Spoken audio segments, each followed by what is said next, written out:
Si la inteligencia se tratara solo de tener un cerebro grande, los humanos estaríamos gobernando el planeta. Pero la realidad es completamente diferente. Una colonia de hormigas no tiene un plan quinquenal ni un director ejecutivo, sin embargo, gestiona un sistema más eficiente que toda la operación de Amazon. La abeja produce miel, pero ese no es realmente su trabajo principal. La miel es solo un efecto secundario. Su verdadero propósito es mantener vivo todo el ecosistema. Presta atención a esto, ninguna de estas especies intenta usar la naturaleza, simplemente siguen sus reglas. Entonces, ¿qué hace el humano? Rompe las reglas, y luego se sorprende cuando enfrenta el cambio climático, la contaminación y el colapso ecológico.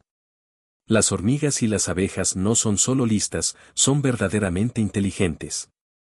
¿Por qué? Porque cada una de sus acciones es compatible con el sistema en su conjunto. La humanidad no va a avanzar simplemente inventando más tecnología.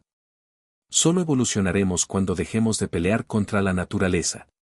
La evolución no sucede mediante el conflicto, sucede mediante la alineación.